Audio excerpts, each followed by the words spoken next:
नमस्कार मंडळी, सुवर्णास किचनमध्ये पुन्हा एकदा तुमचं सर्वांचं अगदी मनापासून स्वागत।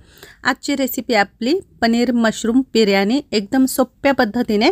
सर्वात आधी इथे मी एका बाउलमध्ये तांदूळ काढून घेतलेला आहे। वजनीप्रमाणे 300 ग्रॅम घेतलेला आहे। तांदूळ घेताना जुना किंवा मग बासमती घ्या, जो लांब असतो तो। त्यामध्ये पाणी टाकून 10 मिनिटांसाठी तो बाजूला ठेवा। त्यानंतर शेगडीवरती एका मोठ्या पातेल्यामध्ये पाणी तापत ठेवायचं आहे। पाणी ठेवताना जास्त ठेवायचं। त्यामध्ये 1 ते 1.5 चमचा बारीक मीठ आणि अर्धा चमचा जिरं टाकायचं, 1 तेजपान आणि यामध्ये काही खडे मसाले टाकायचे। इथं मी 2 दालचिनीचे तुकडे, 1 मसाला वेलची, 2 हिरवे वेलदोडे, 1 स्टार फूल, 4-5 लवंग आणि मिरे घ्यायचे आणि अर्ध लिंबू पिळायचं। लिंबू पिळल्यामुळे भात मोकळा होतो। यावरती झाकण ठेवून पाण्याला उकळी येऊ द्यायची आहे। पाणी उकळल्यानंतर यामध्ये भिजवलेला तांदूळ टाकायचा आहे आणि हे व्यवस्थित चांगलं मिक्स करून घ्यायचं। इथं तांदूळ 80% शिजवायचा आहे, पूर्णपणे शिजवायचा नाही। आता हा तांदूळ 80% शिजल्यानंतर एका चाळणीमध्ये सर्व काही काढून घ्यायचा। त्यातलं पाणी सर्व काढून टाकायचं। त्यानंतर एका कढईमध्ये मी इथे तेल गरम करत ठेवलेलं होतं। 4 मीडियम आकाराचे कांदे मी उभे कापून घेतलेले होते आणि कडकडीत तेलामध्ये कांदा क्रिस्पी होईपर्यंत तळून घ्यायचा आहे। अशा प्रकारे कांदा झाल्यावर काढून घ्यायचा। त्यानंतर इथं मी मशरूम घेतलेले, मशरूम आणि पनीर आपल्याला 200 ग्रॅम घ्यायचं आहे। तर मशरूम घेतल्यानंतर स्वच्छ धुवून घ्यायचं आणि मधोमध असं कट करून घ्यायचं। पनीरचे पण तुमच्या आवडीप्रमाणे काप करून घ्यायचे आहे। तर मी 100 ग्रॅमच पनीर घेतलेलं आहे। पनीरचे तुकडे तेलामध्ये थोडेसे ब्राऊन रंगावरती तळून घ्यायचे। त्यानंतर शेगडीवरती पुन्हा एक पातेलं ठेवायचे। त्यामध्ये 2-3 चमचे साजूक तूप टाकायचं आणि 2 मिडियम आकाराचे कांदे उभे कापून घेतलेले ते पण टाकायचे। 1 चमचा आलं लसणाची पेस्ट टाकायची। कांदा हलकासा गुलाबी रंगावरती परतवून घ्यायचा आहे। यामध्येच मी 4-5 हिरवी मिरची उभ्या कापून टाकलेल्या आहे।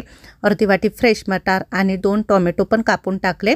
थोडासा पुदिना आणि कोथिंबीर पण कापून टाकायची। आता हे सर्व काही चांगलं मिक्स करून घ्यायचं आहे। 5 मिनिटांना परतवून घ्यायचं तेलामध्ये। त्यानंतर यामध्ये मी मसाले टाकते। तर इथे मी पाव चमचा हळद, अर्धा चमचा धनेपूड, अर्धा चमचा लाल तिखट आणि अर्धा चमचा गरम मसाला टाकला। त्यानंतर यामध्ये मशरूम आणि तळलेले पनीर, कांदा हे पण टाकायचं। हे सर्व काही टाकल्यानंतर पुन्हा हे थोडंसं परतवून घ्यायचं आहे तेलामध्ये, मसाल्यामध्ये आणि यामध्ये आपल्याला दही आणि मीठ टाकायचं राहिलेलं आहे। तर इथे मी 2-3 चमचे दही टाकलेले आहे आणि चवीनुसार अर्धा चमचा मीठ टाकलं। पुन्हा चांगलं 5 मिनिटं आपल्याला हे परतवून घ्यायचं आहे। आता यावरती झाकण ठेवून मंद आचेवरती 5 ते 7 मिनिटं वाफ द्यायची आहे। त्यानंतर झाकण काढायचं। तर हे बघा, मशरूमला आणि मसाल्याला छान तेल सुटलेलं आहे। पुन्हा हे छान असं तळापासून हलवून घ्यायचं आहे। यामध्ये अजिबातही पाण्याचा वापर करायचा नाही। भाज्यांचे तुम्ही लेअर पण देऊ शकता, पण मी सर्व भाजी खाली तळाशीच ठेवलेली आहे आणि वरतून सर्व शिजवलेला राईस टाकते। अशा प्रकारे आपल्याला थोडा थोडा करून सर्व टाकायचं आहे। सर्वात वरती 2 चमचे साजूक तूप टाकायचं किंवा मग पाण्यामध्ये, दुधामध्ये केशर भिजवून पण टाकू शकता आणि तळलेला कांदा, पुदिना, कोथिंबीर पण टाकायची आहे। आता यावरती झाकण ठेवून मंद आचेवरती याला आपल्याला 5 ते 7 मिनिटं वाफ द्यायची आहे, म्हणजे तांदूळ छान पूर्णपणे शिजला जातो। तर हे बघा, मस्त आपली बिर्याणी फुललेली आहे, तांदूळही पूर्णपणे शिजला आहे।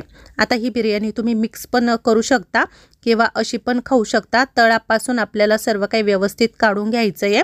आज आपण बिर्याणीचा दुसरा प्रकार बघितला। याआधी आपण व्हेज बिर्याणी बनवली आणि ही पनीर मशरूम बिर्याणी तुम्हाला कशी वाटली कमेंटमध्ये नक्की सांगा। रेसिपी आवडली असेल तर लाईक आणि शेअर करा। चॅनलवर नवीन असाल तर चॅनलला सबस्क्राईब करायला मात्र विसरू नका। अशाच नवनवीन आणि पारंपरिक रेसिपी बघण्यासाठी पुन्हा भेटू। तोपर्यंत सर्वांना बाय बाय।